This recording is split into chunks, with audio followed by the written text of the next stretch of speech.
So, good afternoon and welcome to the first session of the Neuchâtel Seminar in the History of Science and Technology, or Séminaire.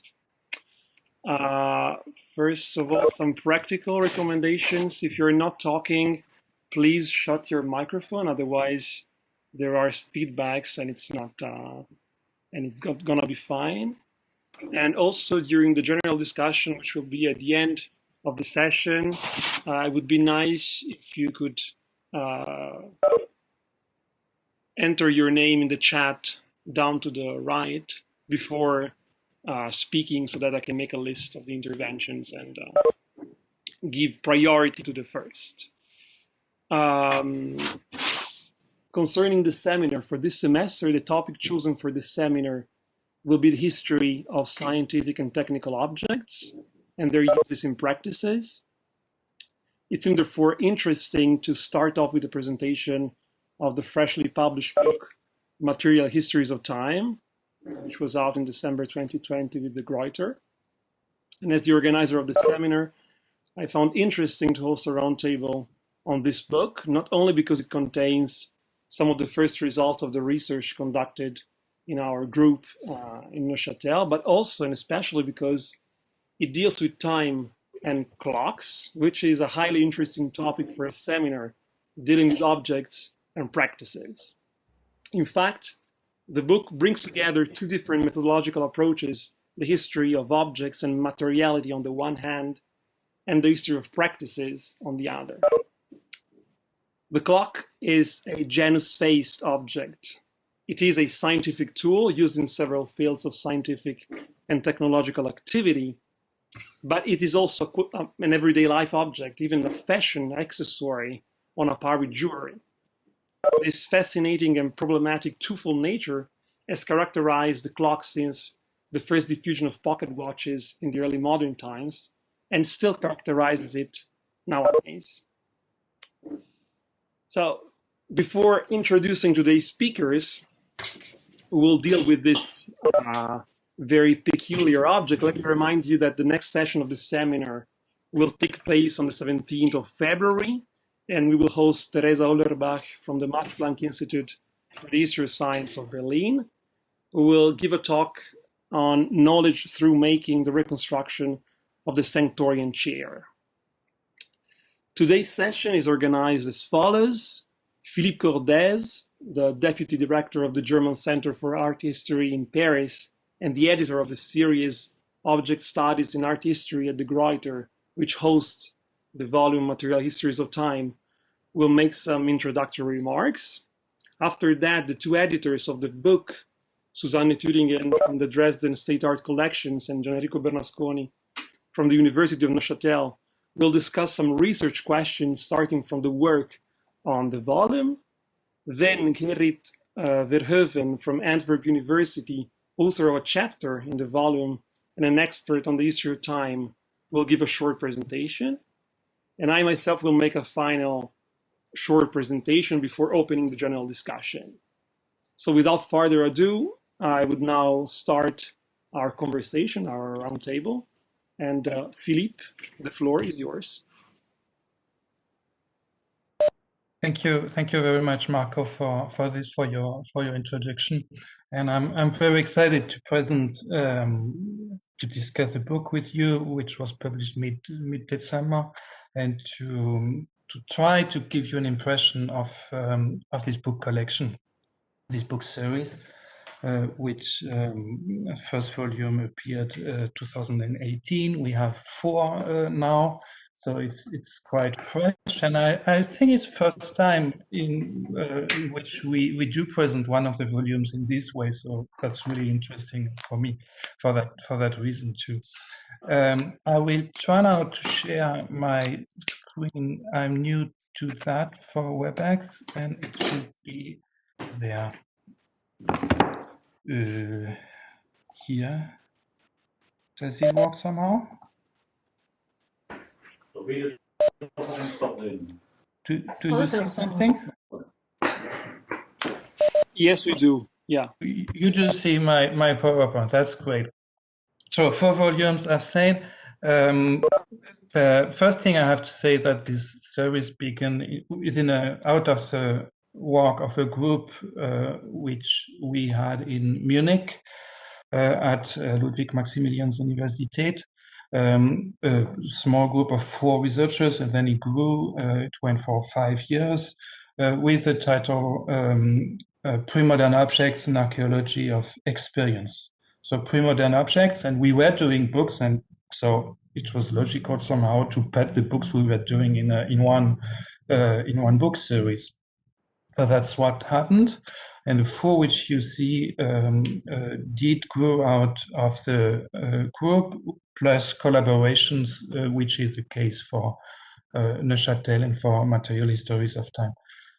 Small text I have copied here is the blurb of the series, which can be found on the back of the books, and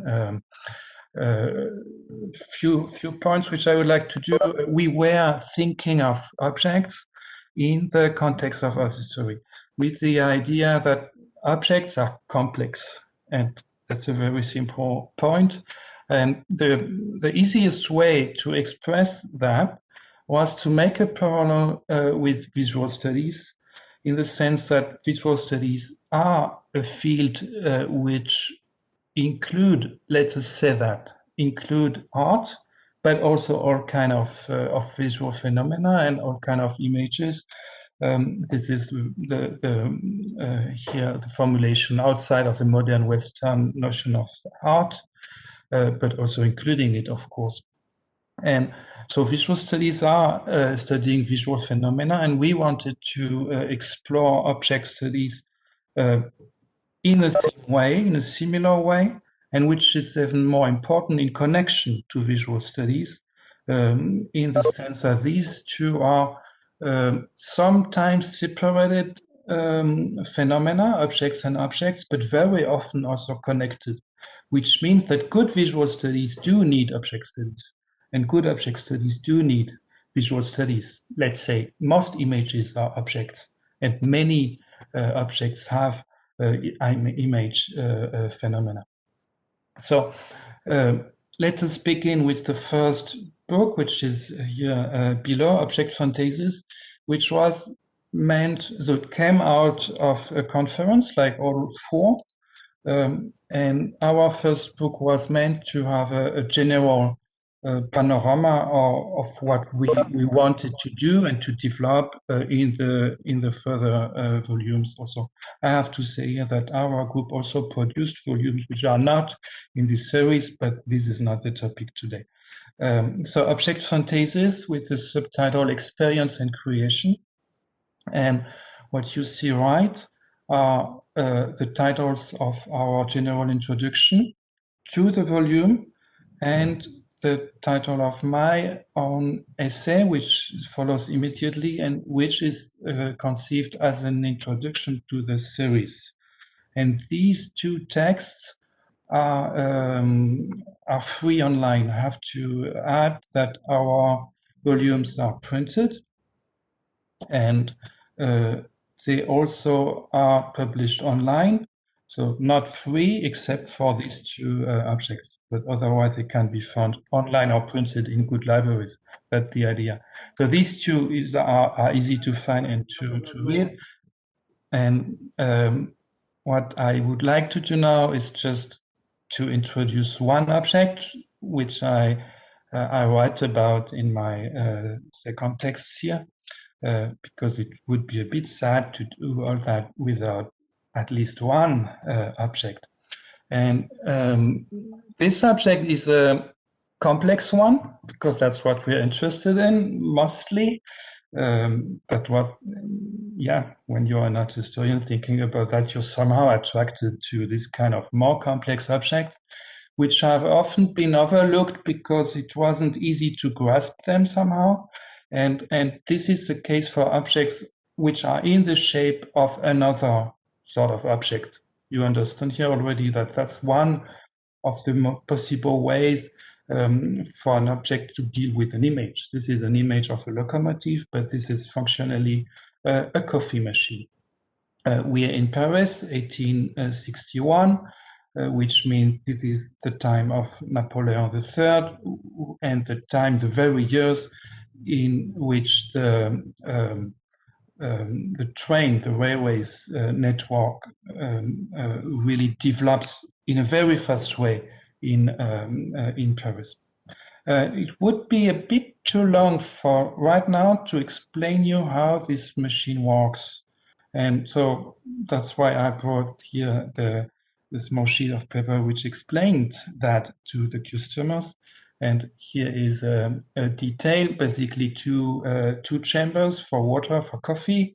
You have somewhere where you can put the coffee powder, which is here.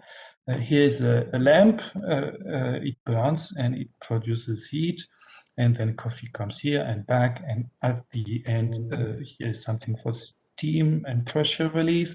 And here you will get your coffee. And you have sugar here if you want. And you can also like push the locomotive on your table if you want to serve someone.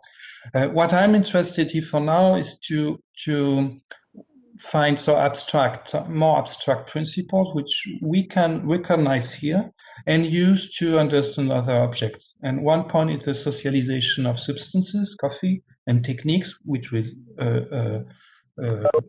steam machines and trains, which are connected together, so you can bring them on your table and speak on that with your guests in this case.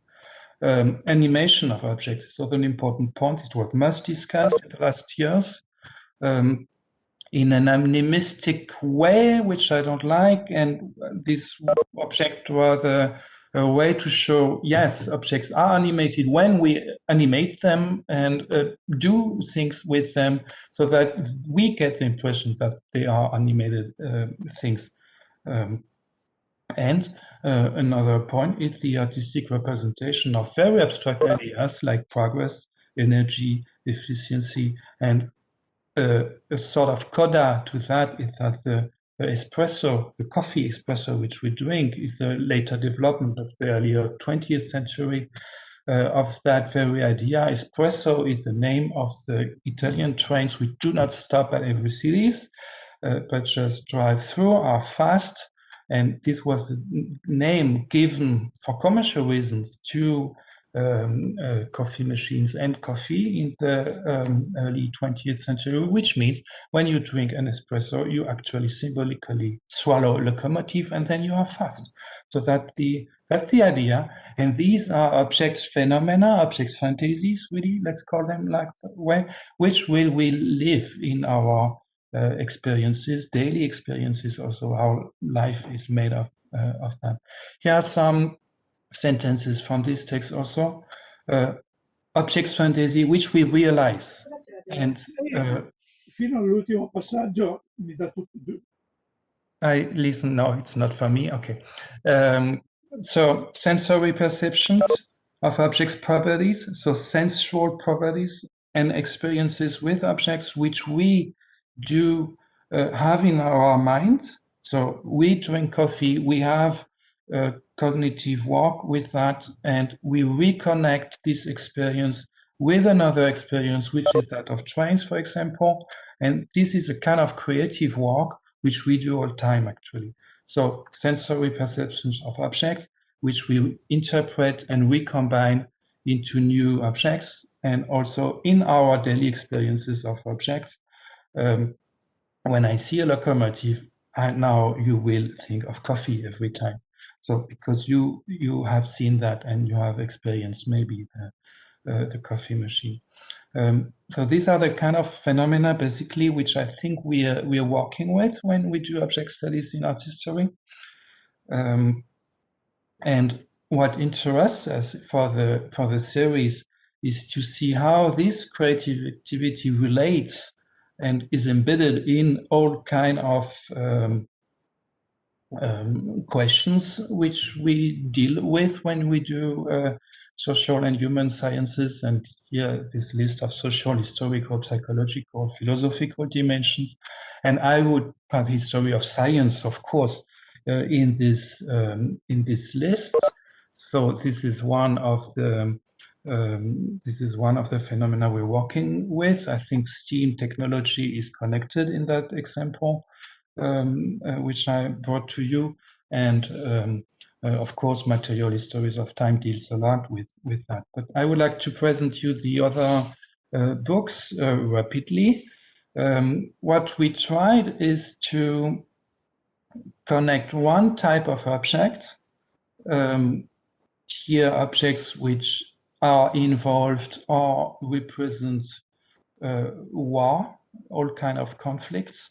So one kind of object and one kind of more abstract or methodological questions. So experience and creation was one for the first volume. Here we have presence and representations in the case of the objects which are used in this very extreme situation, which is conflict and physical conflict, which means you have to produce presence to exist very strongly and to be strong in your when you just make war. So it includes strategies so that the enemy gets afraid, things like that, in such an object as what you see right now, and representations of traumatic experiences also connected to war, the memory of those situations. So that's one of the volumes. Then comes material histories, and in this perspective, which is that of the series, the idea was to study practical historical praxeology with the kind of objects which we used, let's say most regularly, if the clock works. So it is a very intensive and common and daily and hourly, etc. experience of objects, which made of it an extreme case study to study historical praxeology. Let's say this is how the way I put it in the context of the series. Of course, the two editors had their own agendas for this volume, and that's absolutely how it should be. And here is the last number 4 volume, which was published on the same day than number 3, Material Histories. And this one focuses on monumental bronzes in the shape of animals, which are been very central for medieval communities, mostly cities. The one you know are the lupa in Rome, the wolf, which is not antique but medieval. That's rather new since a few years. Not everybody believes it, but there is one essay with more argument in this sense. You know, maybe the lion in Venice, etc. And this is again a book on history and art history, which, like the precedent one, material history, is also a volume between art history and history. If I go back, Objekte des Krieges, Subjects of War, is book, an interdisciplinary one between art history and literature studies. So this one is again history, but the very long term, because some of these bronzes are antique and were reused. So somehow the contrary, than what we had with the time devices, which go to the minute and the second sometimes, and the very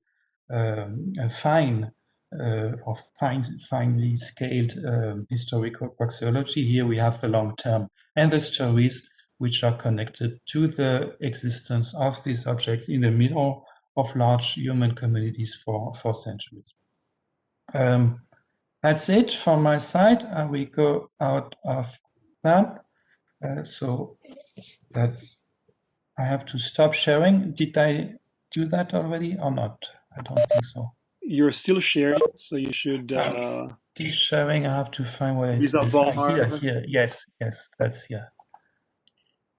Okay, so we are back. These are the volumes physically, because I wanted to bring them physically. You will find them in good libraries if you have access to libraries one day. And I'm really happy to for the further discussion, which begins only now. Thank you.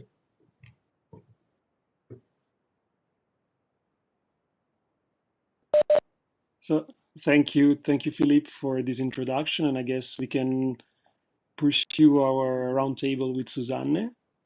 Yes. Okay, I will share my screen as well. Hello, everybody. Good to see so many known faces from everywhere around the world. I will today give you a general introduction to the volume, which will be very short. So I will do this in a kind of reductionist way, and I ask all the authors to forgive me for that. In order to, for the second part of my contribution today, give some conclusions and some hints on our methodological approach to the volume. You have seen that in the title we have kind of two keywords. These are objects and practices, and I will elaborate on objects, object studies, and Gianenrico, who will follow my talk, will elaborate on practices and praxeology. So let me just give you the table of contents of the volume. And as I said, I will do this very quickly. We've organized the contributions of all our authors in a chronological way, but somehow several contributions have also grouped themselves together as well. Philippe Cordez and Günther Östmann considered timepieces as means for political and ecclesiastical purposes, followed by Victor Pérez Álvarez and Gerhard van Rossum, who were looking at timepieces, the depiction of timepieces in different social strata, bringing together different confessional time regimes and bringing together moral statements and judgments on time and the use of time. Then Marie-Agnès Desquides and Gerrit Verhoeven were looking into timepieces and practices in the 18th century, in 18th century Paris and London.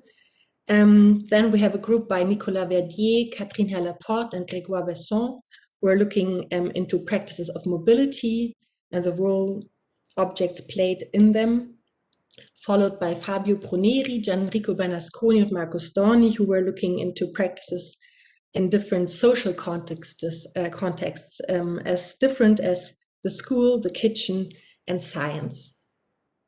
At last, we have Alexis McCrossan, who's looking into practices of repair in second half of the 19th century Northern America.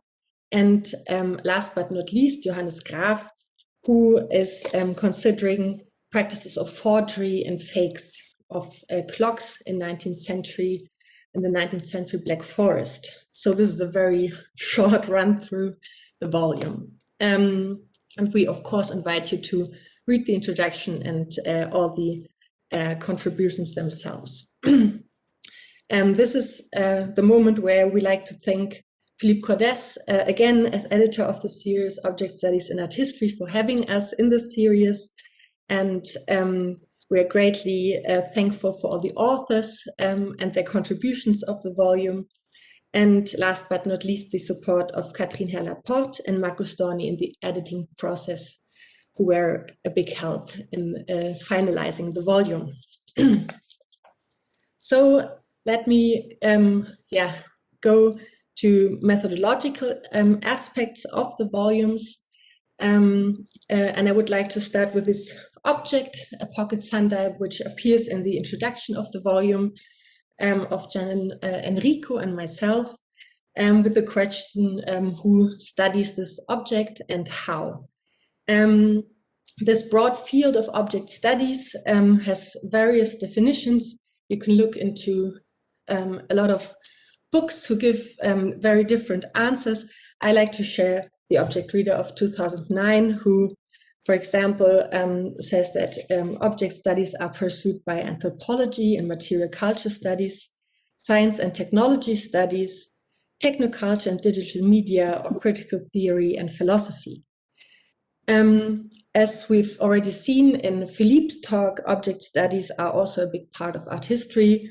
If not so, you would ask maybe yourself, looking at the discipline, if it's not, if are not object studies the core of this discipline. And Philippe already has mentioned that over the last 30 years, let's say, visual studies kind of dominated the field, which were investigating the being and use of images of all kind, including non-art images and non-aesthetic images, and which kind of reduced the field of expertise, excluded, for example, the decorative arts or applied arts.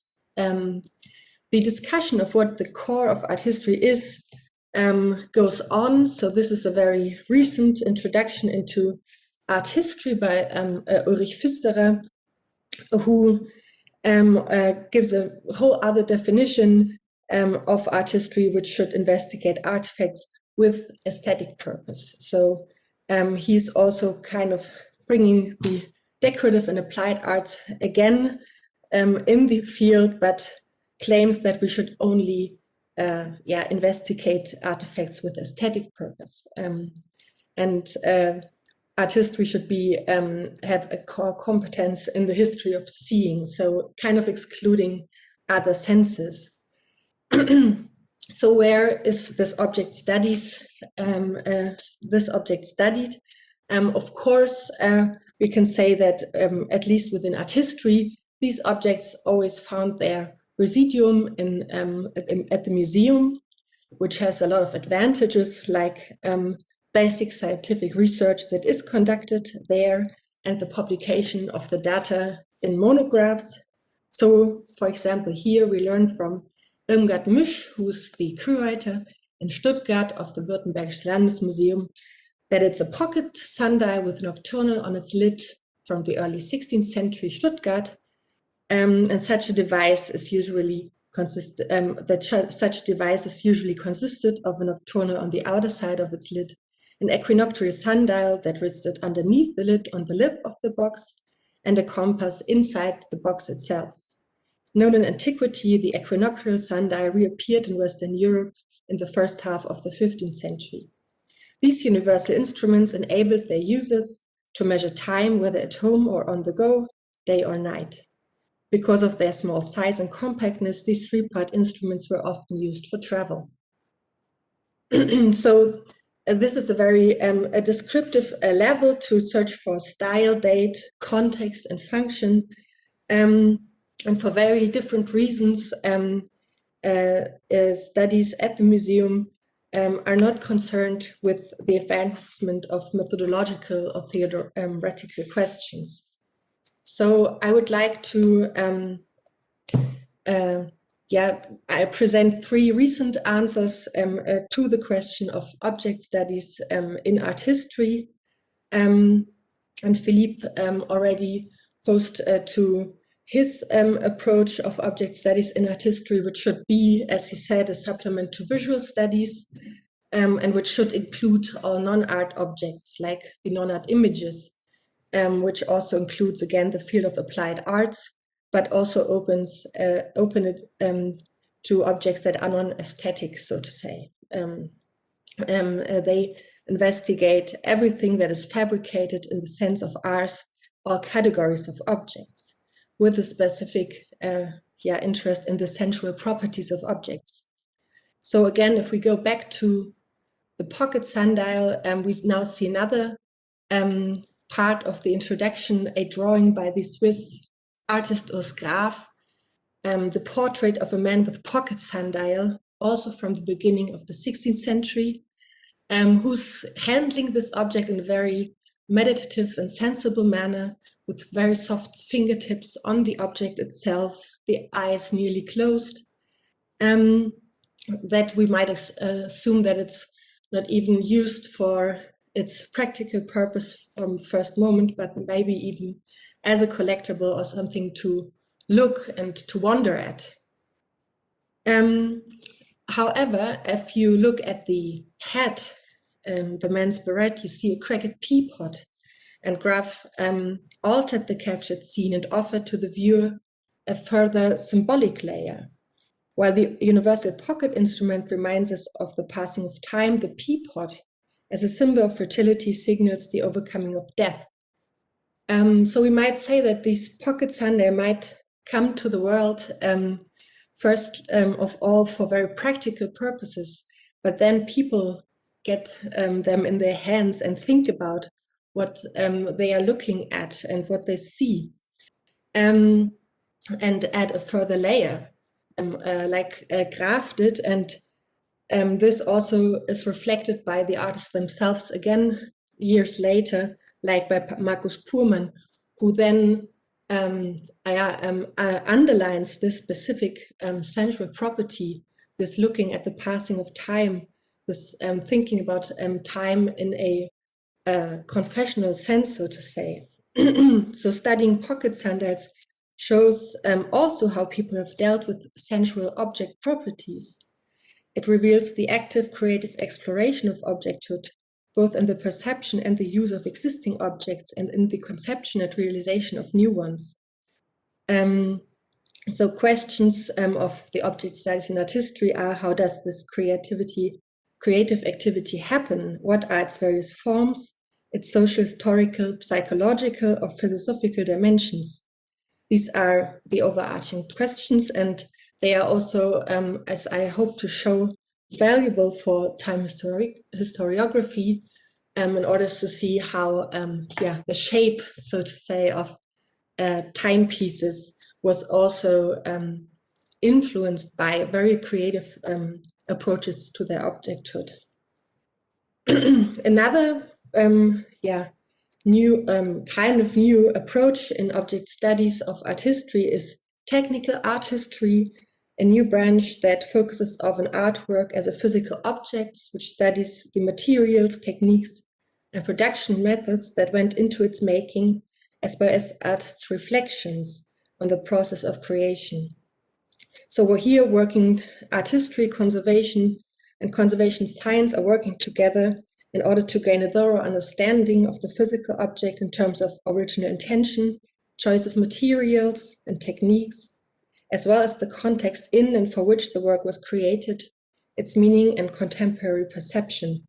And we find here different approaches, like an experimental one, which, for example, reconstructs the process of making, but also a research into documentary sources. And I would like to say that Alexis McCrossan's contribution to the volume in looking at practices of repair in David Edward Hoxie's watchbook, really can be subsumed under this approach, which shows the results of handling watches on the side of documentary sources, but we could also start looking at the watches and how they were handled in conservation perspectives as well. Last but not least, I would point to provenance research today, often very well coined as object biographies, which I guess you've all heard of, the history of the whereabouts of the objects, which Johannes Graf in the volume pursued. Just to name one example, who investigates a group of early 18th century clocks known as the first Black Forest clocks to demonstrate the extent to which a fake or heavily renovated clocks have affected our notion of clock history.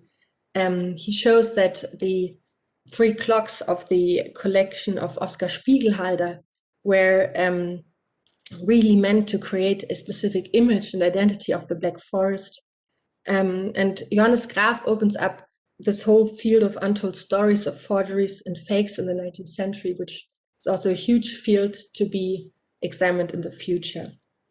So object studies, to narrow it really down, were pursued by museum studies, by museum curators, conservators, technical historians, but also connoisseurs and aficionados in the field.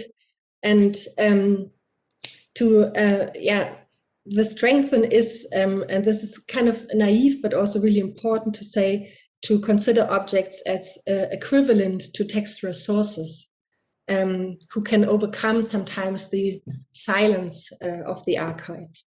And the aim of the volume was more or less to foster this dialogue between the two different approaches to the history of horology and time cultures. On the one hand, that of historians, curators, and conservators who study the material history of timekeeping devices, and on the other hand, the approach of scholars who consider the cultural and social history to the temporal organization of societies.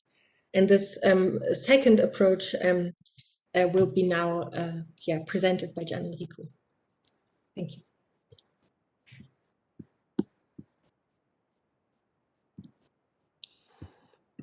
Je vais partager.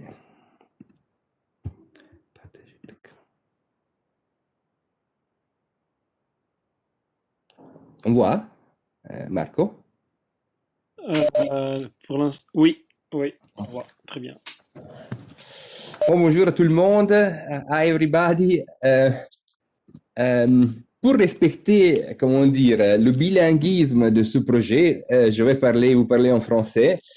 Donc, je suis très content qu'il ait lieu cette présentation. C'est une bonne occasion pour nous, en quelque sorte, de se retrouver et de discuter encore une fois, peut-être, avec vous un peu de ce projet.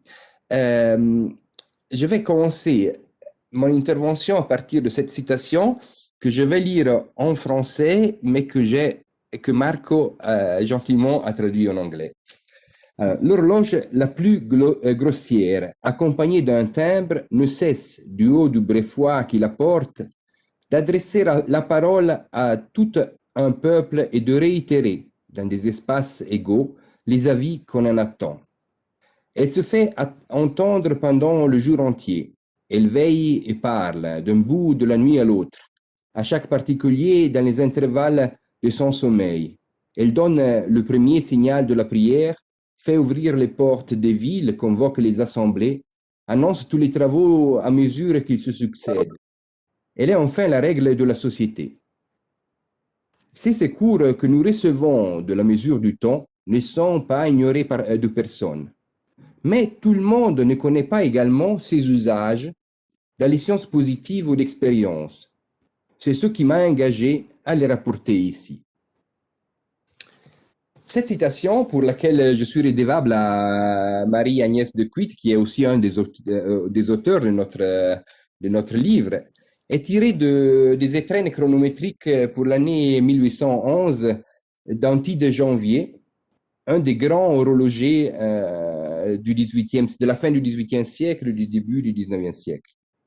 Me permet donc cette citation d'introduire ma présentation du volume Material History of Time, Object and Practice, 14th and 19th Centuries.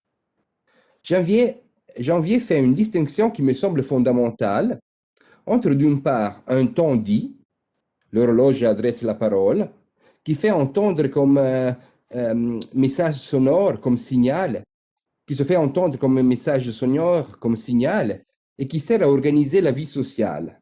Il règle la société. Et d'autre part, un temps qu'on retrouve dans les sciences positives ou d'expérience, sujet auquel Janvier consacre son chapitre, en dressant une liste du savoir dans lequel la mesure du temps joue un rôle important, comme l'hydraulique, la mécanique, bien entendu l'astronomie, la marine, la géographie, ou encore la guerre, la musique ou la physique. Dans ce cas, le temps sert à quantifier un phénomène, la performance d'une machine, ou encore établir une position, comme la géographie ou comme l'astronomie. Il me semble que l'extrait d'Anti de Janvier nous permet d'établir une distinction fondamentale au sujet de la relation, de notre construction en quelque sorte en tant qu'historien de la relation entre temps et société. D'une part, nous avons le temps dit, le temps signal sonore ou visuel. Il s'agit d'un temps mesuré qui devient une instance régulatrice des événements sociaux. une modalité de l'expérience humaine, pour reprendre les mots de Norbert Elias. L'historiographie s'est beaucoup occupée de ce temps. La question de la time awareness a été l'objet d'une profonde recherche sur le processus d'intériorisation du temps, dans lequel, à tort, on a reconnu aussi une marche modernisatrice, une voie à sens unique. La société devient moderne au moment qu'elle intériorise ce temps mesuré, ou qui se met à l'heure. Les recherches récentes qui ont mobilisé des archives différents et des sources judiciaires aux inventaires après décès pour étudier la circulation, la distribution de montres, ou encore la littérature, ou qu'ils ont encore mobilisé la littérature du fort antérieur, ont rectifié les chronologies de ce phénomène, donc les phénomènes d'intériorisation du temps, de l'horological revolution, et ont soutenu la nécessité d'une approche qui tient compte de l'existence de temps multiples, dont le temps mécanique de la montre n'est qu'une des formes. Gerrit, je pense qu'il va un peu revenir, qui a traité, Gerrit Verhoeven, qui a traité de cette question dans sa contribution, et qui peut-être va revenir dans son intervention aujourd'hui sur cette question du time awareness. Le deuxième usage du temps, mentionné par Janvier, me semble avoir une autre dimension. Il n'est pas le temps dit, il est le temps mesuré. Il ne répond pas à la question « quelle heure est-il ?», mais nous interroge à savoir sur qu'est-ce qu'on fait avec le temps. Et introduit la problématique des durées, qui est une des formes ou des usages du temps mesuré. L'histoire des sciences et des savoirs s'est penchée sur une nouvelle spirit of quantification qui marque à partir du XVIIe siècle l'émergence d'une nouvelle approche instrumentale de la science, dans laquelle l'acte et la production des données jouent un rôle central. Ce processus ne concerne pas uniquement la naissance des sciences expérimentales, mais marque aussi l'histoire des savoirs techniques, qui sont l'objet à partir du XVIe siècle d'un processus de formalisation, d'une réduction en art, pour revenir, pour utiliser les mots de Hélène Vérin, de mise en ordre. Les travaux qui ont exploré cette nouvelle culture instrumentale ont pourtant réservé peu d'attention à l'histoire de la mesure du temps et de ses usages. Bien sûr, des importants travaux sur l'histoire de la mesure du temps avaient déjà évoqué cette problématique. Je pense au livre de Gerhard von Rossum, Die Geschichte der Stunde, Uhren und moderne Zeitordnung, qui est présent cet après-midi et qui est un de nos auteurs. Il avait déjà mentionné ces aspects-là. Aussi, l'ouvrage Shaping the Day, A History of Timekeeping in England and Wales, de Paul Glennie et Nigel Thrift, traite en quelque sorte de cet usage de la mesure du temps. Ou même aussi les historiens de l'astronomie, bien sûr, ou l'historien de la marine, imaginant en quelque sorte l'importance des histoires de la mesure du temps pour le calcul des longitudes. Pourtant, il nous semble que l'histoire de l'usage du temps mesuré évoquée par un titre Janvier est encore largement à écrire, qu'on a peut-être focalisé en quelque sorte notre intérêt de la relation entre temps et société autour du concept du time awareness, qui est sûrement, je ne le nie pas, hein, un aspect central, mais qui en quelque sorte approfondir cette histoire des durées, de la mesure du temps associée à l'analyse de l'expérimentation ou à la mise en place des savoirs techniques peut être intéressant. C'est donc à partir de cette réflexion que nous avons lancé avec Susanne, à partir d'une... C'est pas seulement cette réflexion-là, bien sûr, il y a surtout l'aspect de la réflexion menée par Susanne et Philippe autour des objets, que nous avons lancé le Call for Paper pour ce colloque qui a eu lieu en 2017 au Musée international d'horlogerie de la Chaux-de-Fonds. Notre volonté était celle de croiser les compétences des spécialistes de l'histoire des montres et de l'horlogerie avec celles des historiens de culture du temps. Ce sont des spécialistes qui se connaissent, qui se rencontrent, mais qui est important en quelque sorte de s'inviter toujours à collaborer. Il s'agit, le concept, alors, la volonté était celle de croiser les compétences des spécialistes de l'histoire des montres, excusez, et de l'horlogerie avec celles des historiens des cultures de temps. Le concept de pratique nous a semblé utile pour préciser notre démarche. Il s'agissait d'interroger le rôle de la mesure du temps dans les combinatoires d'opérations ou de schémas d'action, et là je cite de Certeau, qui composent une culture et dans laquelle la matérialité, donc les objets, joue un rôle central. Chaque pratique s'y compose de modèles d'action socialisés qui s'appuient sur des dispositifs matériels, comme l'ont bien montré les travaux récents en Allemagne sur l'historische Praxeologie. Et donc, il s'agit donc de reprendre l'enquête sur les cultures du temps en les articulant en quelque sorte avec ces pratiques. Chaque pratique a sa culture matérielle. La culture matérielle de la mesure du temps est associée à des pratiques. Nous allons en quelque sorte mobiliser soit les spécialistes d'une histoire culturelle ou sociale du temps, d'une part, et les spécialistes de l'histoire matérielle du temps, des objets, des gartons, en essayant en quelque sorte autour de ces pratiques de voir des configurations, comment dire, d'action et des dimensions culturelles. Alors, la réponse des collègues aux questions posées était fascinante, comment dire, oui, c'est fascinant parce qu'on découvre en quelque sorte la richesse des sources sur lesquelles travaillent nos collègues autour des problématiques qui peuvent, comment dire, que nous pouvons partager. Et comment dire, alors là, je ne vais pas évidemment pouvoir mentionner la richesse des sources que nous avons rencontrées et qui nous permet en quelque sorte de réfléchir sur cette articulation entre pratique et objet. Je vais faire quelques exemples. Donc, le premier exemple, alors peut-être encore avant de traiter cet exemple, vu que je parle des sources, nous sommes en quelque sorte avec Marc, nous travaillons à ces objets. Pourquoi nous sommes arrivés en quelque sorte à cette réflexion entre pratique et objet? Donc, entre pratique et mesure du temps. Donc, la mesure des durées comme forme de formalisation des pratiques d'investigation de la nature et de transformation de la matière. Avec Marc, nous travaillons sur un projet de recherche consacré à la mesure du temps en chimie et en cuisine. Et notre travail part du constat qu'à partir du XVIIe siècle, nous observons une intensification des données temporelles dans la littérature de cuisine, dans la chimie pratique, dans les recettes domestiques. Cette intensification des données, et chimie et cuisine ne sont pas associées par hasard. Chimie et cuisine partagent au XVIIe siècle les mêmes lieux, l'espace domestique, la même culture matérielle qui est celle domestique, et même les mêmes objets. Les deux sont associés en quelque sorte à des processus de transformation. Alors, notre constat des sources était cette intensification des données temporelles.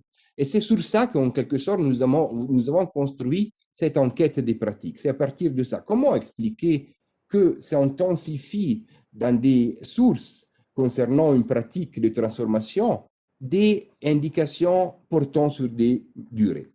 Ça, c'est nos sources, en quelque sorte. Alors, au cours, en quelque sorte, dans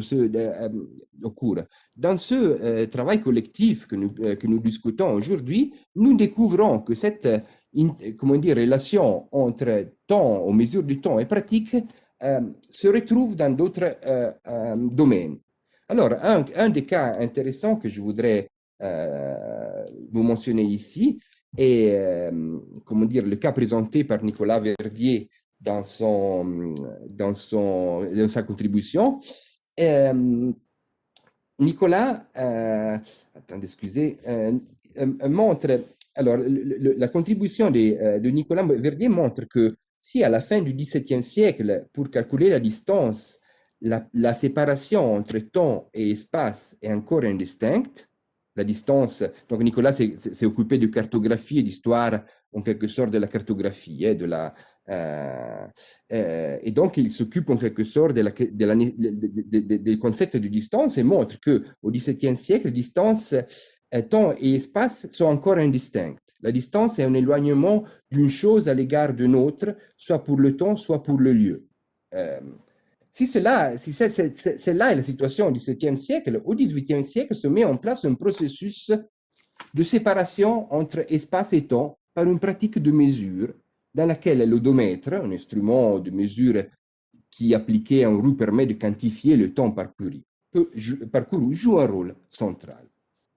C'est à travers le travail de Louis Dutens, dont ici je publie une source qui est parue en 1782, qui associe à l'usage de l'odomètre une montre, que temps et espace sont à nouveau associés, en établissant une corrélation entre distance parcourue et temps employé, dans un nouveau souci de précision, qui rappelle l'esprit de quantification qui traverse les sciences et les techniques à partir du XVIIe siècle.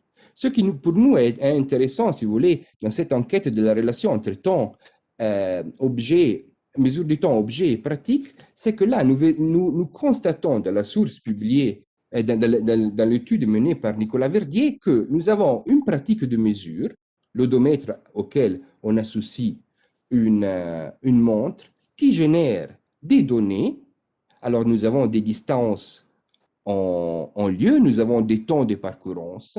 Et la chose aussi intéressante, c'est que ces données sont publiées dans des tableaux qui, d'une façon ou de l'autre, sont arrivés en quelque sorte à préconfigurer la question de la vitesse, établissent des corrélations entre des données dans lesquelles la mesure du temps joue un rôle en quelque sorte nouveau.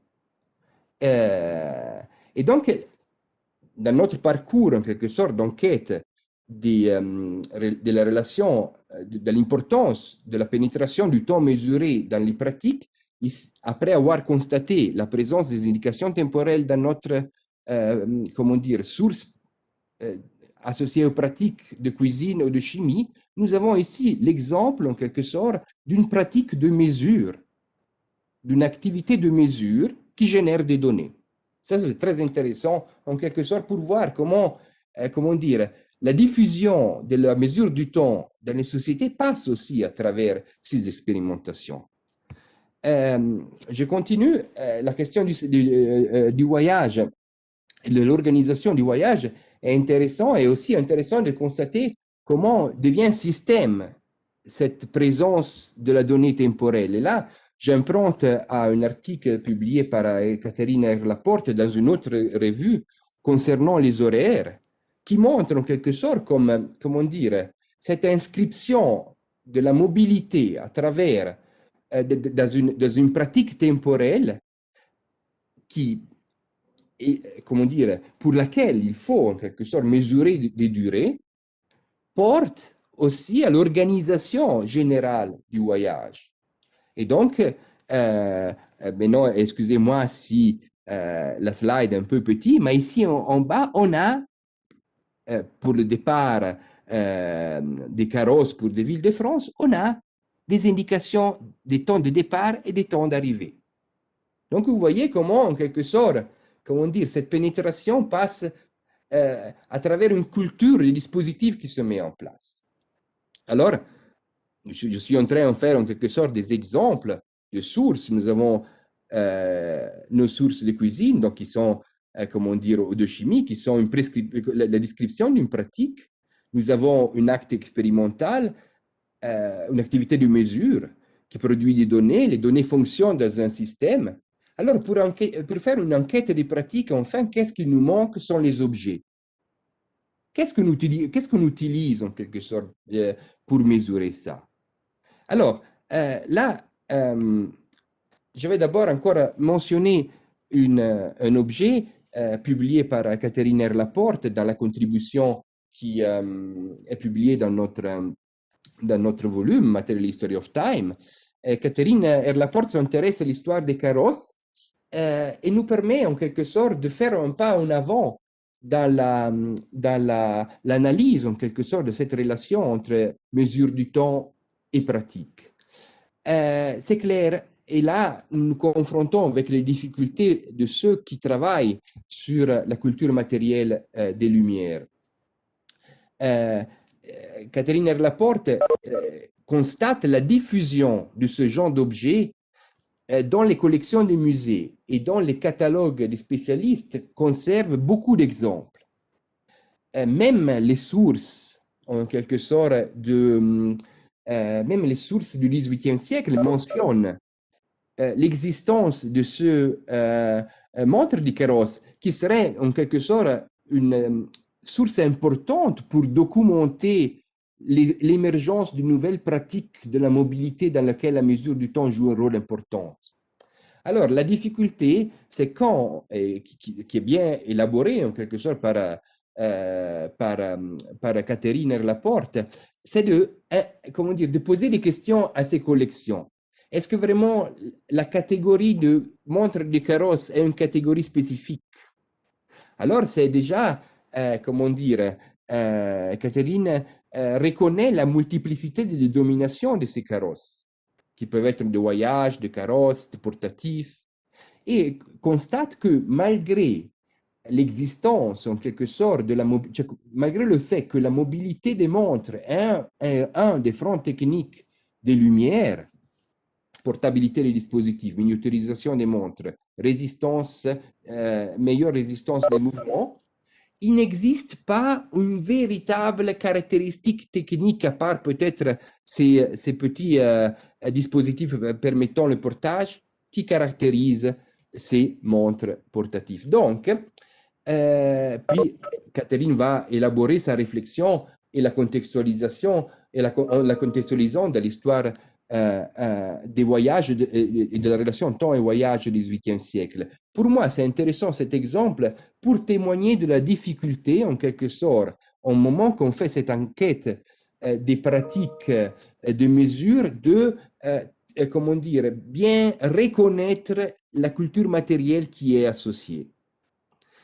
Et le dernier exemple que je fais, est tiré du travail de l'article de Marco sur Lavoisier, sur les expériences sur la respiration de Lavoisier. Je ne vais pas entrer aussi dans le détail, mais la chose intéressante sur laquelle Marc nous a attiré notre attention et que nous, effectivement, en réfléchissant, nous avons reconnu dans d'autres sources, c'est que si la mesure d'une durée, là c'était la mesure du pouls, et là malheureusement, excusez-moi si c'est vraiment très petit, mais ce monsieur-là, on voit mon curseur, ce monsieur-là a dans la main une montre. Lavoisier est en train de faire une expérience sur la respiration et quelqu'un mesure le pouls de cette personne avec une montre. La chose intéressante, et là, comment dire, je fais simplement une petite incursion, un braconnage dans l'article de Marco, excusez-moi Marco aussi. La chose intéressante, c'est qu'enfin, si la montre fait partie de l'appareil d'expérimentation, sa présence, alors lorsque on va vérifier en quelque sorte, par exemple, l'outillage scientifique nécessaire pour des expériences, on va mentionner très souvent toutes les choses qu'il y a là, toutes les machines comme ça, mais la montre ne figure pas, ou indirectement. Alors là, j'avais un peu travaillé aussi sur Lavoisier, mais j'avais aussi l'impression, et pour ça Marco nous permet d'avancer dans cette réflexion en introduisant le concept de taken for granted knowledge, pour dire qu'en quelque sorte, cette mesure du temps, cet objet-là, s'il figure dans le rapport d'expérimentation, ne figure pas en quelque sorte dans les descriptions des outils nécessaires à mener des opérations. Et ça, c'est très souvent le cas. J'ai un autre exemple pour la boulangerie. Les traités de boulangerie présentent des données temporelles très précises associées au poids du pain. Les mêmes personnes qui mentionnent ces données, puis dans la liste des dans la liste des instruments nécessaires pour ces opérations-là, ne mentionne jamais la montre. Et donc, ça, c'est un défi, en quelque sorte, au moment qu'on fait une histoire matérielle des montres, on fait une histoire d'une pratique des montres, de savoir pouvoir d'abord répondre, en quelque sorte, à la question posée par Marco, take for granted knowledge. Donc, pour définir comment la mesure du temps et l'usage des montres est, d'une part, une sorte de connaissance implicite, pas contestée, mais qui ne figure pas. Et donc, comprendre pourquoi, et d'autre part, comprendre le rôle de ces objets, la présence de ces objets, la culture matérielle associée à ces objets. Et avec ça, en quelque sorte, je veux conclure en disant qu'enfin, Material History of Time nous a enrichi énormément, en quelque sorte, notre réflexion. Je parle pour moi, je pense aussi, j'espère aussi pour les autres auteurs, au sujet de cette Material History of Time, de cette relation entre objet et mesure du temps et pratique. Et j'espère pouvoir continuer dans cette discussion avec vous. Et je vous remercie beaucoup pour l'attention. Voilà, alors maintenant, j'arrête le partage.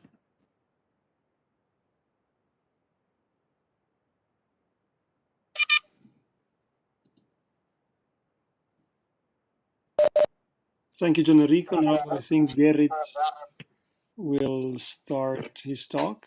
Yeah, great. Yeah, I will also Floor try is to yours.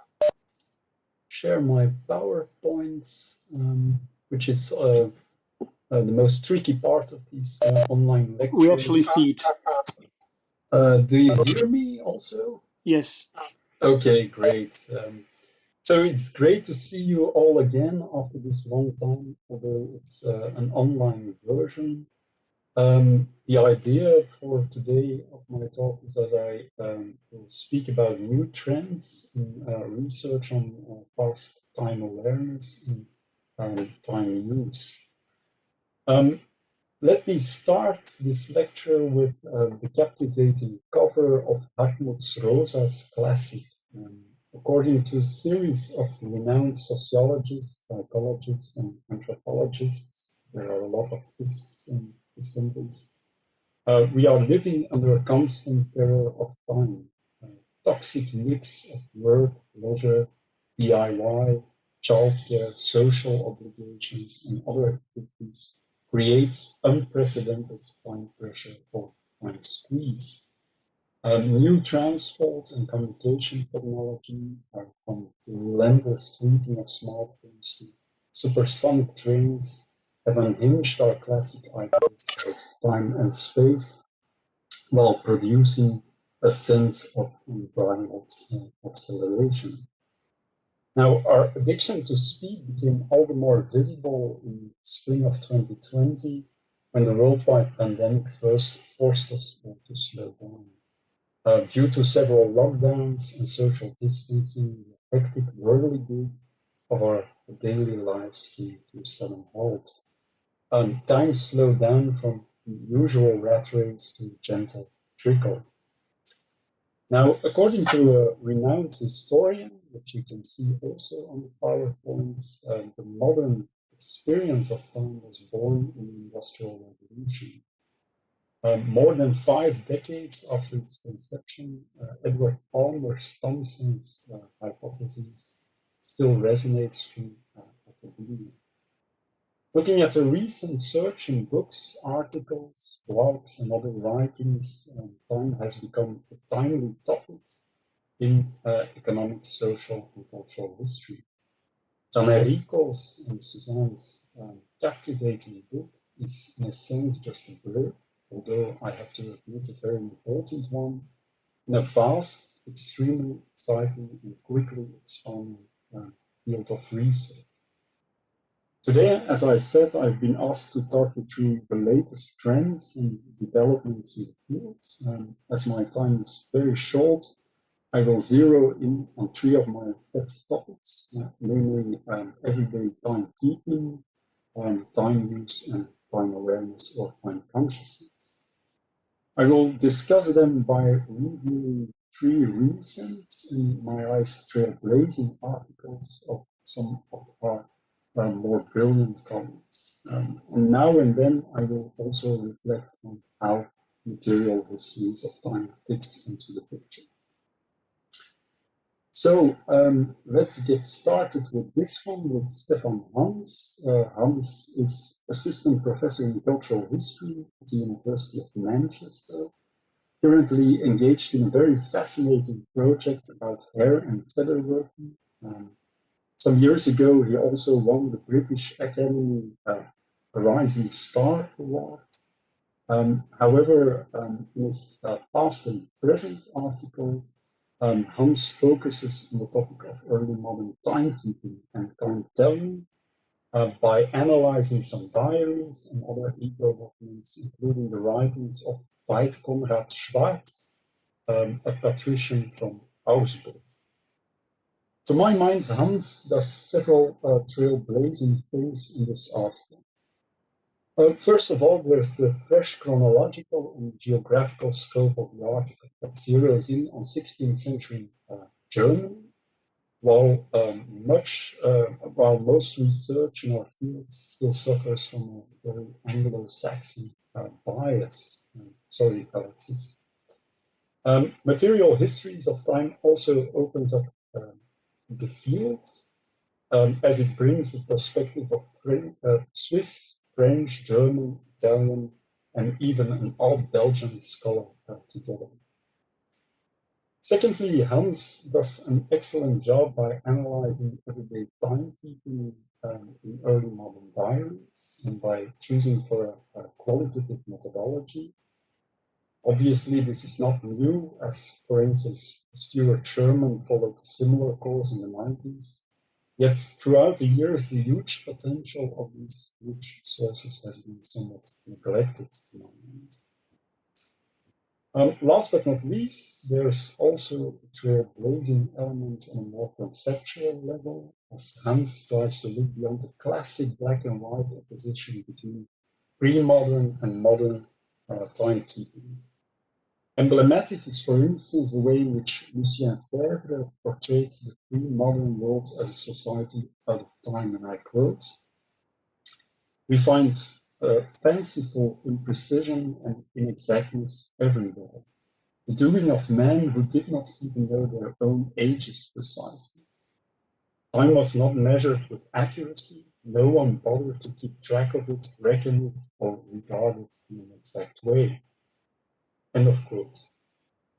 Now, Febvre's quote is emblematical for the teleological lens that is often present in the historiography of past time awareness. To move beyond this cardboard cliché, we should, according to Hans, look at early modern timekeeping in its own right. It is a rich, pluritemporal mix of natural and clock-based markers of time. And I believe that several authors of material histories of time would agree. While the article of Hans can also be read as a cry for more empirical research, the same could be said for Mark Halewood's latest article on time and work in rural England, also published recently in past and present. It was published in August 2020, as you can see. Halewood lectures in early modern history at the University of Bristol and worked in a Lever Home funded project of Jane Whittle. Of Jane Whittle on women's work in rural England, 1500 to 1700. Even though timekeeping and time-telling are also taken into consideration, the focus of this project is predominantly on everyday time use, and even more specifically on work activities. Particularly trailblazing, in my opinion, is the focus on the countryside. Timekeeping and time use have been extensively studied for an urban environment, yet less is known about more rural contexts. With their focus on southwest England, Halewood and Whittle opened up the black box. It ties in with a larger debate on the effects of urbanization on time awareness. There's a lot of discussion on this. Innovative, to my mind, is also the use of sources and methodologies. Verhoeven's research is based on a mammoth database of more than 15,000 depositions of the quarter sessions, church courts, coroner's reports, and so on. For sure, this radically quantitative, not to say big data approach is not entirely new, as it was already developed in the 90s by Hans-Joachim Vogt, but it has caught second breath in recent years. Loosely based on sociological methods, time budget analysis or rhythm analysis enables us to uncover the shifting balance between work, sleep, leisure, household chores, religion, and other mundane activities. Research in time use can thus be used as an important tool to corroborate home or debunk some sweeping theories in economic, social, and cultural history. Verhoeven questions, for instance, the idea that industrialization radically altered pre-modern, irregular, haphazard, and intermittent working rhythms. In contrast to Thomson's cliché, Verhoeven's data look surprisingly modern. Men and women told 6 days a week. There's no trace whatsoever of saying Monday, and from 8 in the morning to 6 in the evening. Moreover, there are few, if any, seasonal variations. Now, in the light of the recent revival in discussions on industriousness, these results are rather trailblazing. Moreover, Hillwood's methodology also enables us to look at time budgeting, leisure, sleep, and other activities in early modern Europe, which ties in with some other very important debates. Material histories of time also reflect, as Gianenrico has said, this trend to scrutinize the effects of clocks on transport, science, cooking, and other spheres of life. And in my opinion, this is one of the most exciting developments in the field. Let me finish with this chap, with Daniel Jutte, and his article about boredom in American Historical Review. Now, in my opinion, Daniel Jutte is one of the most promising rising stars in cultural history, teaching early modern history at the New York University. He has done some thought-provoking work on the significance of doors and windows in early modern Europe. In this article, however, he focuses, as you can see, on boredom and tedium. What's extremely innovative to my mind is the fact that Jutte opens up an entire new field of research into past time awareness and timekeeping by exploring the deep layer of time-related emotions. Now, studies on boredom, punctuality, haste, time pressure, and so on are not particularly new, but they rarely focus on the deep history, the early modern or the medieval period. And that's exactly the aim of Daniel Jutte. Trailblazing is also the fact that he's looking at revolutions in Germany, France, the Low Countries, and not only in Britain. Jutte also uses a fascinating mix of legal documents, court depositions, moral treaties, paintings, and other sources to build his case. And a similar cornucopia is in place in Gianenrico's and Susanne's book. Among other things, Jutte shows that boredom was not only an emotion that popped up in the elite leisure class, but was also experienced by the lower tiers. And this is a call to broaden the social horizon of our research, which was all too often focused on the rich and the famous in the past and the chronological tools or toys. Yet, Jutte's article is first and foremost a call to venture into the practically unknown, yet extremely exciting history of emotions of past time awareness, in order to write a history of boredom, time pressure, haste, punctuality, and so on. In Suzanne's and Gianenrico's volume, Gerrit Verhoeven van Rossum raises the tip of the board. This is really, really exciting. In conclusion, these three articles, as well as Gianenrico's and Suzanne's book, evidence that research into past timekeeping, time use, and time awareness is more than ever alive and kicking. It's time to take this topic seriously. Thank you.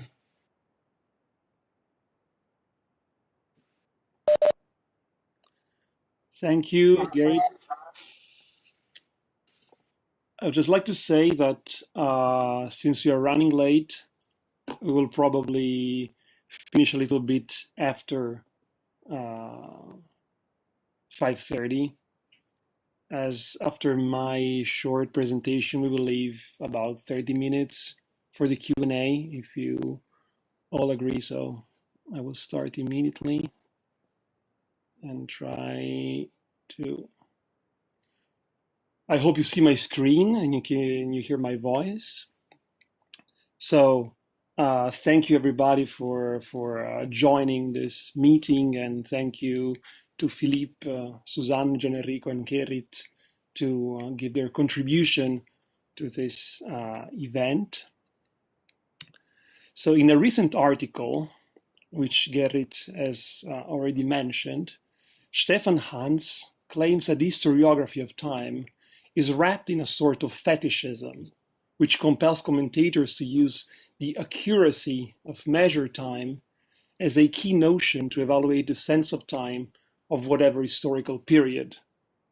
The degree of time awareness of a historical phase would mirror the diffusion and precision of timekeeping devices, equating primitive clocks with a scarce sense of time and a poor temporal organization, whereas advanced quartz or atomic clocks would mirror an enhanced sense of time and a mature temporal organization. While Hans pleads for a consideration of the role of different social structures and personal sensibilities in the configuration of different temporalities, he writes, the question is thus not about accuracy, but rather how people perceived and lived temporalities. One could also stress that the deterministic reading is weak from the very perspective of a European-centered history of technology, as it overlooks that a multitude of non-mechanical devices coexisted for so long with mechanical clocks. In this sense, an analysis of the production, diffusion and use of hourglasses and sunglasses in Europe up to the 19th century is revelatory.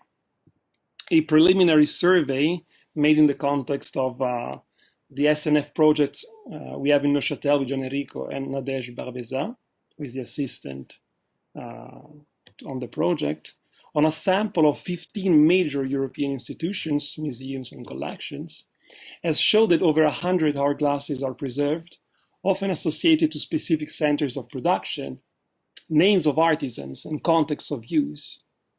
The fact that hourglasses reflect specific functions and practices, challenging the exclusive role attributed to the mechanical clock, is made clear by the wide range of time intervals, as you see in the table, that could be measured with these hourglasses, most often 15, 30, 45, or 60 minutes, but also 15 and 30 seconds intervals. And as you see from this picture, this is a hourglass with different intervals of duration corresponding to the circles on the glass. It is also wrong to conclude, as Gerrit's chapter in the volume Material Histories of Time shows, from the increasing diffusion of mechanical timepieces in the early modern age, that the very existence and circulation of these devices is a sign, let alone the cause, of the rise of time awareness in common people. And I quote a few sentences from Gerrit's paper, new time technology, and more specifically the pocket watch, had a rather low impact on the overall sense of time. And then again, time awareness was, even in the early 19th century, profoundly influenced by church tower and gate bells, which may further explain why the added value of personal time technology was rather low. So not a touchstone whose accuracy can evaluate the sense of time of a society in general, not a testimony nor the cause of the rise of time awareness. I would like to raise a question and try to briefly answer whether there still is a role for the diffusion of modern timepieces, especially mechanical clocks, and their functions, their accuracy, to play in historiographical accounts of modernity. And I will suggest, as Gianenrico has said previously in his talk, that attention should be paid to the history of practices. In the framework of certain practices, and as you will see, I will specifically refer to scientific and technological ones, the diffusion of the mechanical clock and its effects, the consequences of this diffusion, fostered a process of codification. Codification, as referred to practical knowledge, means the standardization of gestures linked to the development of a prescriptive or normative knowledge. So practitioners enacted series of gestures according to a set of codified rules, among which measured duration, among which time. Time might have thus contributed to the emergence of a certain organization and well-defined structure in many spheres of activity, and contributed to their constitution as modern disciplines. So in what follows, I will briefly explain what the process of codification consists in. I will then suggest that time, accurately measured, played a role in this process that characterizes early modern practices, and most notably scientific and technological one.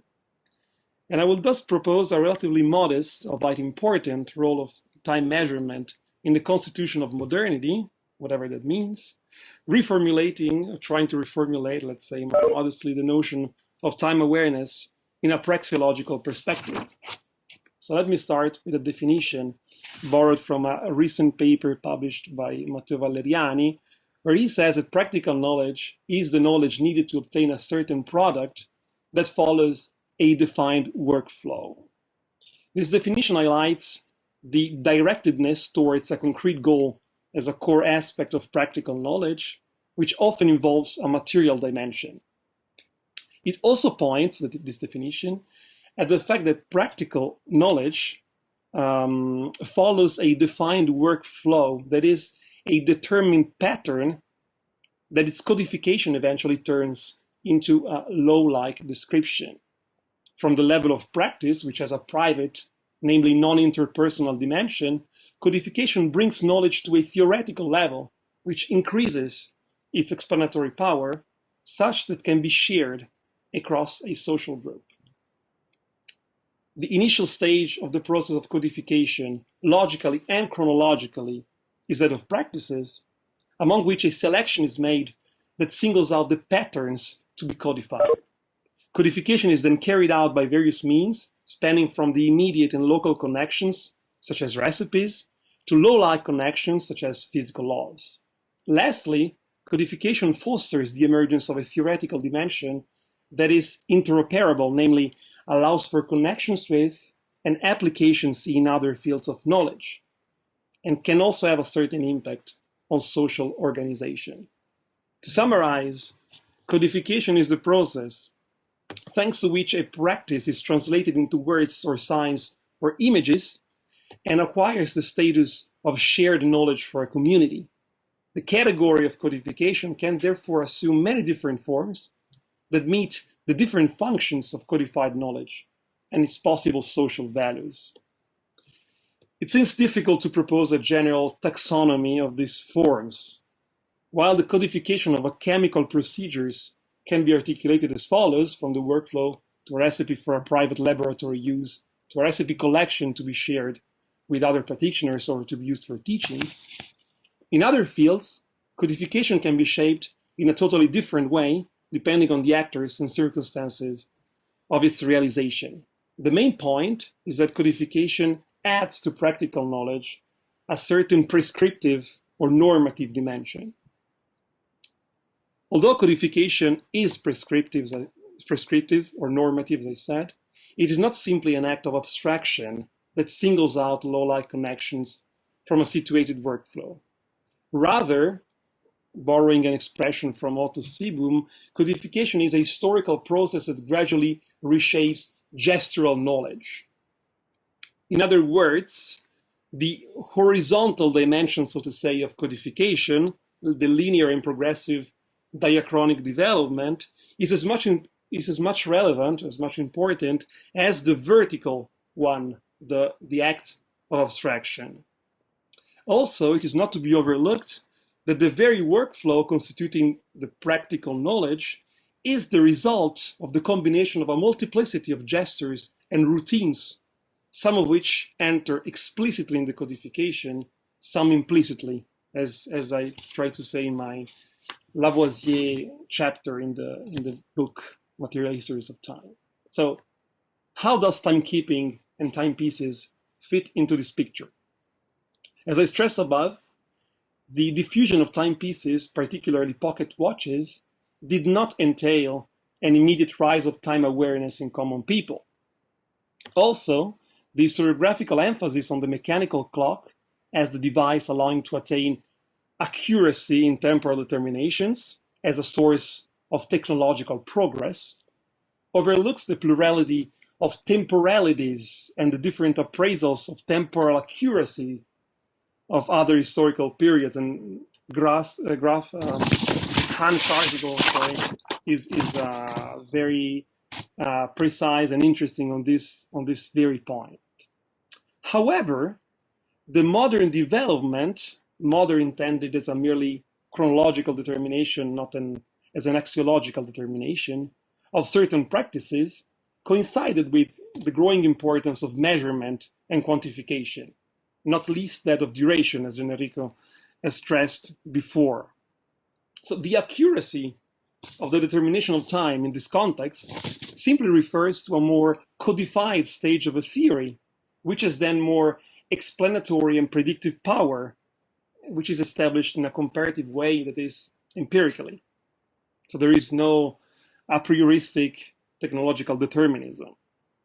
One might think of astronomy, but also of more technical practices and everyday life practices, among which cooking, as Gianenrico was also saying beforehand. So in another analysis we have conducted in the context of our research group in Neuchâtel on this book, Les Soupers de la Cour, published in 1755 by Menon, specific cooking procedures are associated to durations so that their qualification leaves space to a form of quantification that makes them more universally understandable and reproducible. So this is a table realized by our assistant, Nadej, where a preparation, a recipe, is associated to a temporal determination, which is also associated to a certain technique of cooking. As this example shows, in the codification of cooking, one of the many ways in which cooking could be codified, timekeeping played an important role in changing the approach to practices and also contributed to reshape gestural knowledge by quantifying it. Other practices, such as traveling, also change with the possibility and the habit of quantifying duration, and a few essays in the volume Material Series of Time will make it possible to explore this other aspect. In particular, I'm thinking about Grégoire Besson's and Catherine Erlaport's essays in the volume.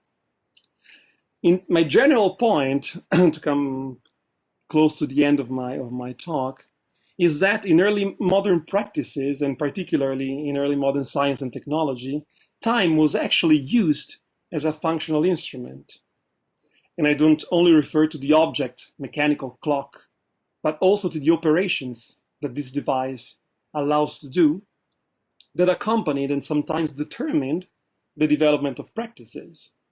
In this picture, the notion of time awareness acquires a different meaning than the one usually attributed to it. In fact, time awareness does not simply refer to a paradigm shift in the history of consciousness or in the history of mentality.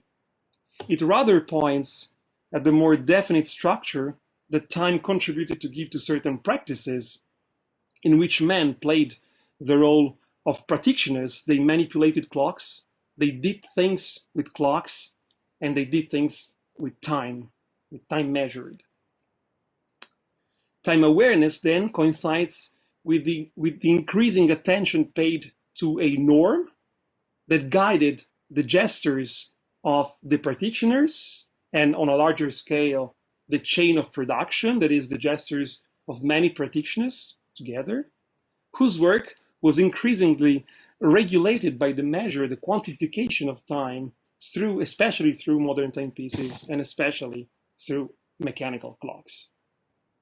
In conclusion, the combination of the history of objects, the mechanical clock, but also non-mechanical devices, on the one hand, and the history of practices on the other hand, a combination which is at the very core of the project behind the book Material Histories of Time, is, in my view, central to understand the development of the material conditions of possibility for the emergence of a temporal culture in the context of the emergence of a culture of quantification and a culture of precision, but also to learn about the specific role of time measurement in the codification of practices. It is only by keeping together these two facets that one can write the history of the materiality of timepieces on the one hand, and on the uses of time and on its functions, but also a genealogy of time awareness on the other hand, without falling back into some sort of technological determinism. And I'm done. So,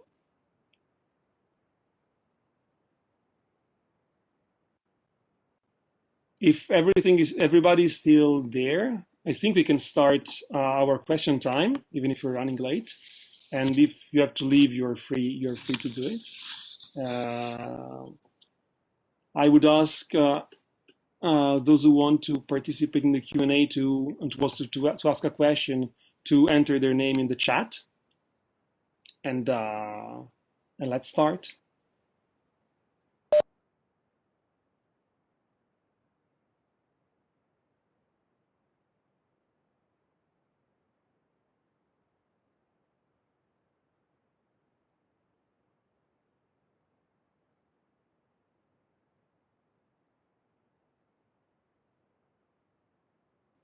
So, Ana Gomez, you can start. Hello, everyone. Good talks. Thank you for all of you. It was very, very important. I'm relatively new in this aspect of times. I'm from Coimbra, Portugal.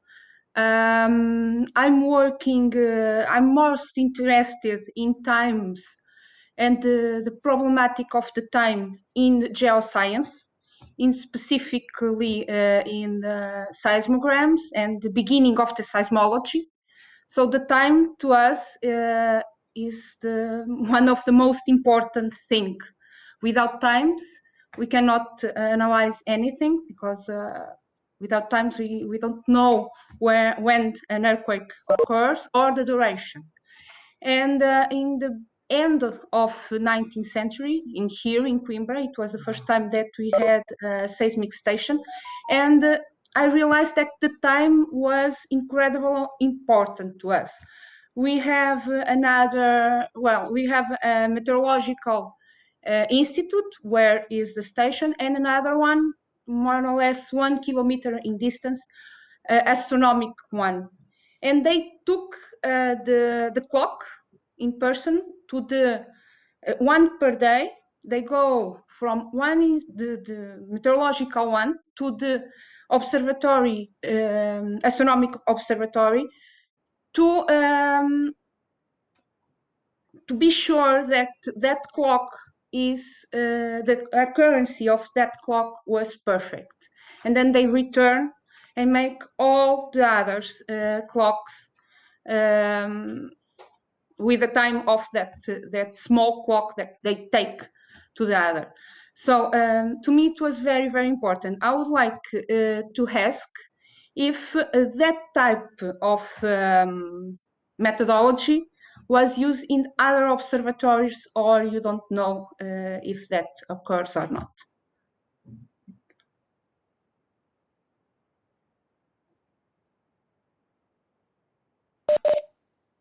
So to answer, I don't know if Maybe Gianenrico was a project on observatories. no, I have only an example but I don't know if I answer your question. In London exists a family that was specialized in to transport the right time from Greenwich to the watchmaker from London, and which are portable watches. And that's a book about that, if you're interested. But maybe we are here expert of history of astronomy that could answer your question. Herr Ostermann. Yes, I know that book. I know that in Greenwich they do that. Okay. But I didn't know if in the other observatories in Europe, of course, Greenwich was one of the most important at that time to the geoscience, meteorological, magnetic, and geophysics, all the geophysics issues. But I don't know if the others, like in Switzerland, Italy, or others, that was the same or not, or they have their own astronomical clock in each observatory. But thank you very much. It was very pleasant to hear all of you. I have only one doubt. The other 3 volumes of these collections, they are only in German or they are English too? The language is mixed, so there are, depending on the volume, some essays in German. And Philippe can answer better than me, but there are some contributions in German and some in English. So usually a bilingual structure in the volumes of the collection. Okay. Either English, French, or German, English. Yeah, well, French and English is more easy for us Portuguese. German is a little bit difficult. I'm sorry, but in the past we learned more German than in this time. Thank you very much. Thank you. And next on the list is Virgile. So please go ahead. Bonjour. Merci à tous pour vos contributions. Je vais poser ma question en français. Ce sera plus facile pour moi de la formuler si ça ne dérange pas. Pas de problème. C'est une question qui est à la fois courte et peut-être plus compliquée qu'elle n'y paraît. Alors, j'ai pas envie de trop sortir trop loin de cette séance. C'est une question de méthodologie en fait sur la question des reconstructions pratiques qui peuvent être très très larges, que ce soit reconstruire le geste, reconstruire l'objet, qui me paraissent être assez importantes pour à la fois mieux comprendre ce qui se joue, mais aussi dans ce que Marco mettait en avant. Je ne sais plus quel est le terme exact qui est employé dans l'article, mais c'est savoir silencieux. Par exemple, voilà, là c'était dans une image, on voyait très bien l'usage d'une montre qui n'est pas mentionné. Mais il y a différents exemples sur, par exemple, la machine de Babbage qui a été reconstruite, je crois, récemment. Un physicien intellectuel un mathématicien, pardon, qui avait créé une sorte d'ordinateur avant l'heure. Ça a été reconstruit, reconstruit récemment. Et en fait, on s'est rendu compte qu'il y avait une petite partie assez importante. On ne savait pas à quoi ça servait. C'était pour de l'huile, tout simplement, pour faire tourner tous les rouages. C'est une machine gigantesque qui fait 3 mètres sur 5. Et c'est censé être actionné par un seul homme. Et sans cette huile, ça peut pas fonctionner. Et du coup, on a compris à quoi ça servait uniquement grâce à la reconstruction. Je termine mon anecdote là-dessus.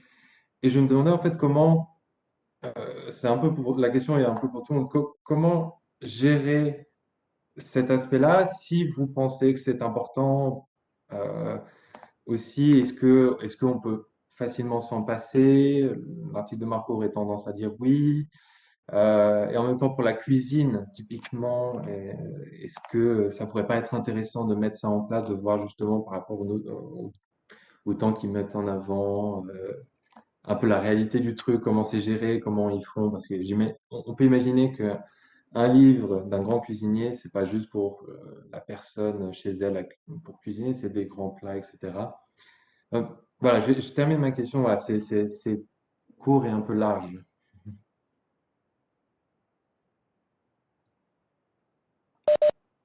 Merci. Je ne sais pas, Gianenrico, si tu veux répondre sur la base de la question de l'archéologie des pratiques.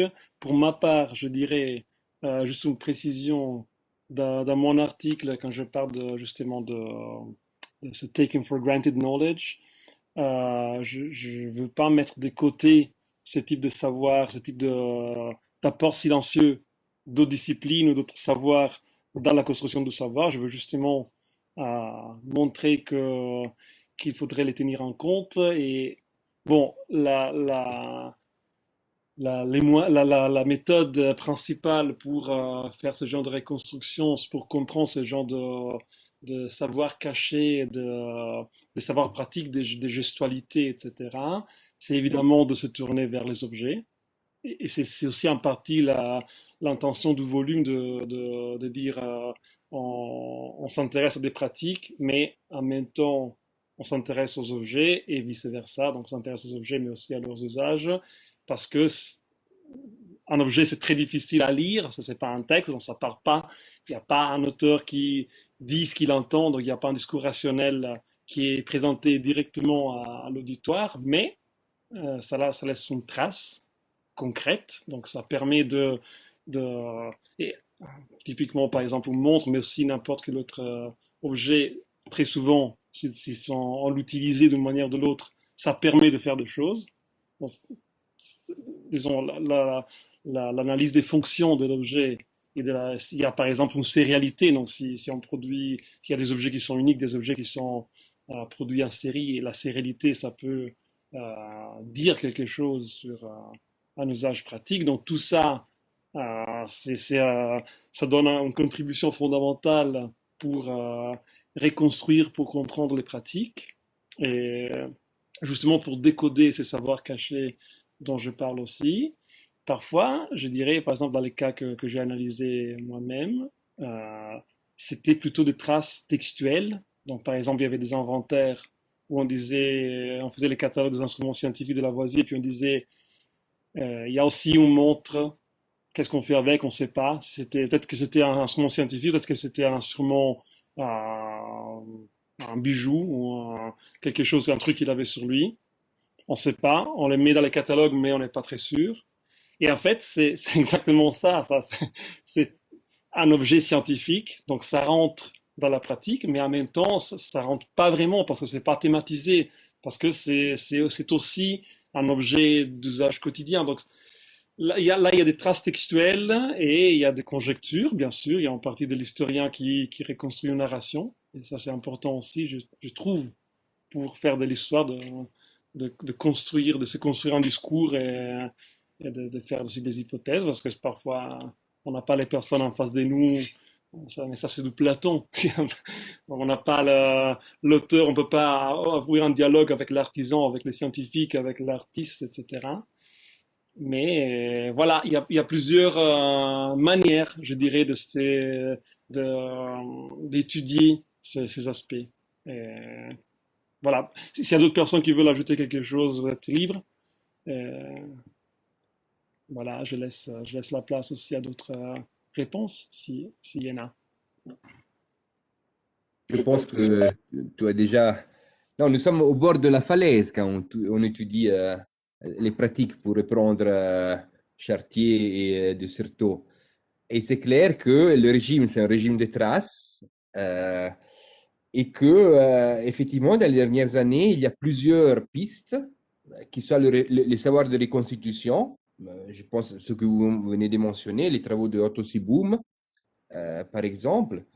Nous avons aussi, à travers l'objet, une sorte d'archéologie des pratiques, donc l'objet comme reste en quelque sorte d'une pratique, et qui permet en quelque sorte de dépasser aussi, comment dire, la question des sources normatives.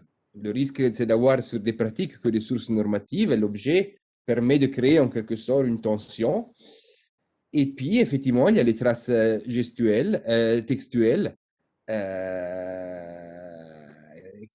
Quand nous faisons l'étude des modes de cuisson et des temps de cuisson, la diversité et la précision du langage par rapport à certains phénomènes, nous sommes en train de mener une recherche sur le feu.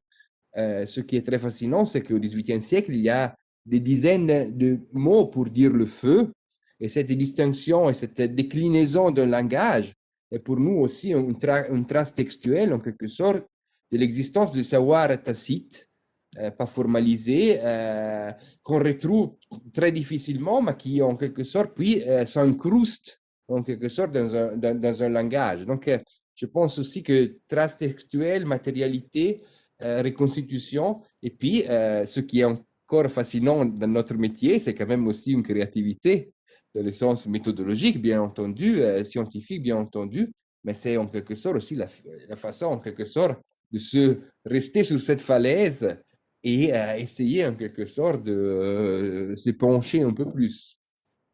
Voilà. Great. I have another person on the list. So Yasemin, please, if you want to ask your question. Thank you. Hi, everyone. So I am really an outsider to the field of statistics. I come much more from history of science. I don't know if you can hear me. I hear a little feedback, it's a bit disturbed, but I think I can guess most of what you say. Should I type it instead? Try to say it. It has frozen. Okay, go ahead.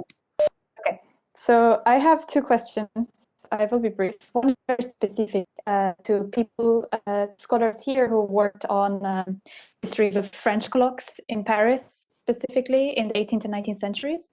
You might know that in Walter Benjamin's thesis on the philosophy of history, there is this little bit about in the July Revolution in 1830, these revolutionaries were shooting at clock towers.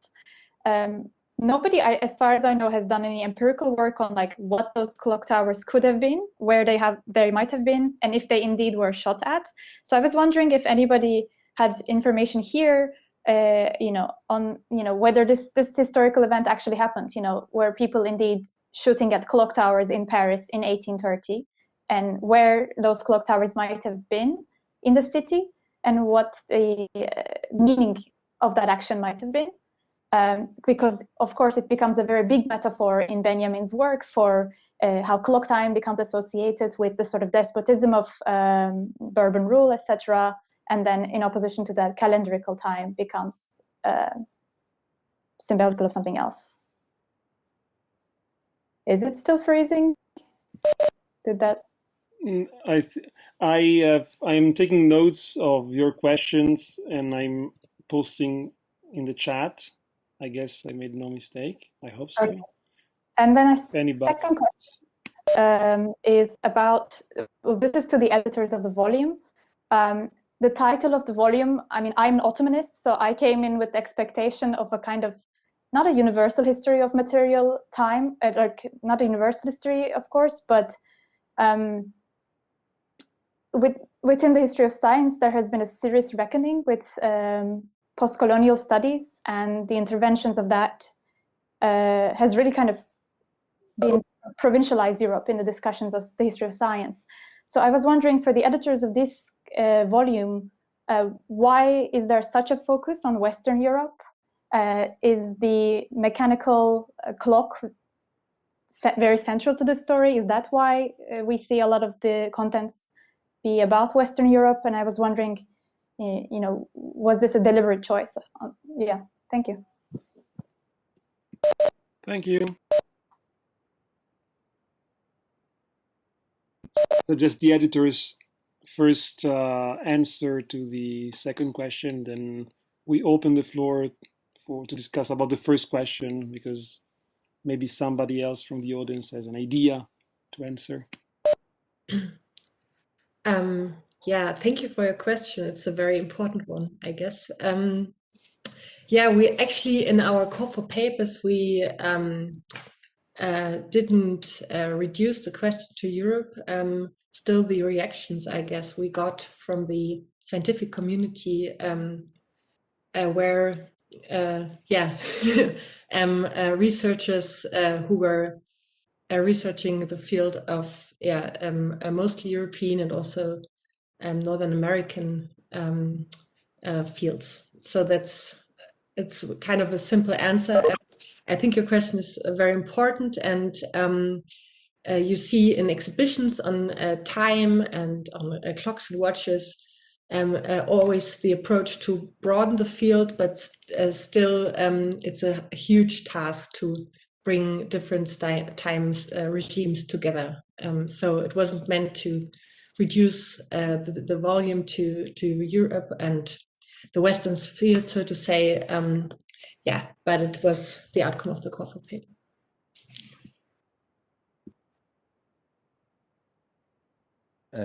For me, it's the same answer. We didn't close geographically our call for paper. It's the reaction of our from the proposal, and then. But it's an important question too. I know, especially because in the 19th century history of time and synchronization process, we have now really global perspective. Vanessa Ogle, but taking time alla turca. You know, that's a book. That's many different about Egypt too, and it's sure that we could do that in early modern too. It's an important question and an important opening of problematic. Sure, that I agree with you. Thank you for your remark.